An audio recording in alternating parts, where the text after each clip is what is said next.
আমি আসলে আমার পার্সোনাল লাইফ নিয়ে খুব একটা বেশি কথা বলতে কমফোর্টেবল না। শখ একটা শখ। আমি খুব সিম্পল আমি খুবই সিম্পল একটা মেয়ে আরকি। ২০০৩ সালে বিটিভির নতুন কুড়ি অনুষ্ঠানে নৃত্যশিল্পী হিসেবে পথ চলা শুরু অভিনেত্রী আনিকা কবির শখের। সে বছরে শিশু শিল্পী হিসেবে স্বাক্ষর নাটকে অভিনয় করেন তিনি। এর মধ্যে ক্যারিয়ারে তুঙ্গে থাকার সময় ব্যক্তিগত কারণে নিজেকে অনেকটা আড়ালে নিয়ে যান। সম্প্রতি আবারও এই অভিনেত্রী আগের মতোই কাজ শুরু করেছেন। এরই ধারাবাহিকতায় এবার নাম লেখালেন একটি ওয়েব ফিল্মে। আলোক হাসান পরিচালিত ত্রিভুজ নামের ওয়েব ফিল্মে অভিনয় করেছেন তিনি, যেখানে নিজের চরিত্রকে ফুটিয়ে তুলতে চেয়েছেন এই গল্পে। এই ক্যারেক্টারটার নাম হচ্ছে মিথিলা। মিথিলা একটা কর্পোরেট লেডি।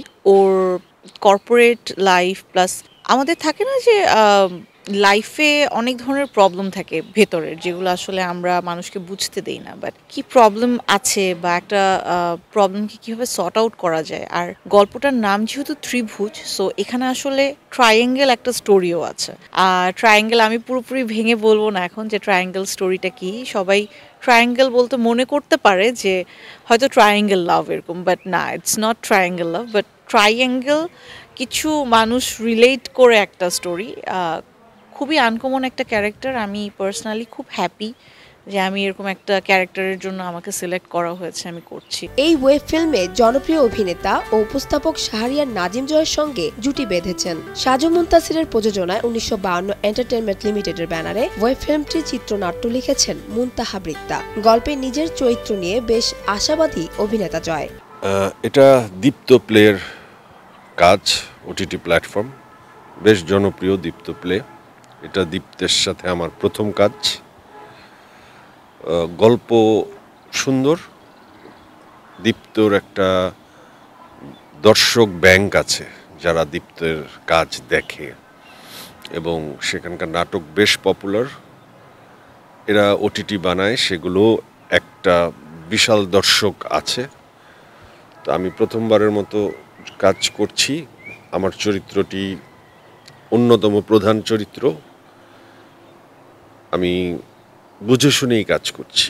এতে আরও অভিনয় করেছেন ইমতিয়াজ বর্ষণ, ফারিন খান, সোহেল, মৌসুমী মৌ ও উর্মিলা শ্রাবন্তীকর। একটি ভিন্ন ধারার গল্প উপহার দিতে চান ওয়েব ফিল্মটির পরিচালক।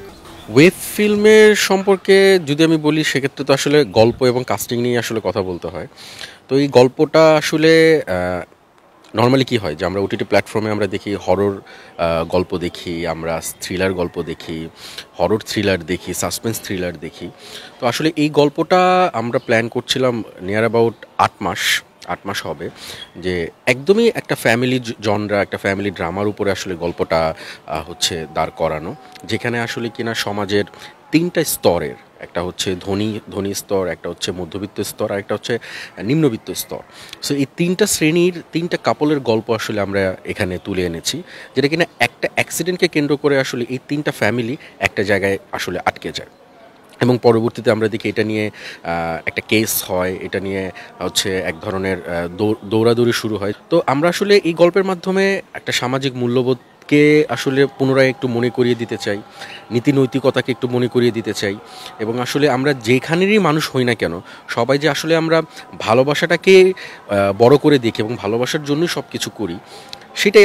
ঢাকার অদূরে একদিনের শুটিং শেষে রাজধানীর উত্তরায় টানা ৮ দিনে শেষ হয় এর দৃশ্যায়ন। বৃহস্পতিবার ১০ অক্টোবর ওটিটি প্ল্যাটফর্ম দীপ্ত প্লেতে মুক্তি পাবে।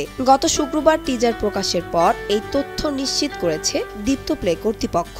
সমাজের ৩টি স্তরের ৩টি দম্পতির নীতি, আদর্শ, নৈতিকতার মনস্তাত্ত্বিক ভেদাভেদ। আশা করছি ত্রিভুজ দীপ্ত প্লে অরিজিনাল ফিল্ম আপনাদের অনেক বেশি ভালো লাগবে।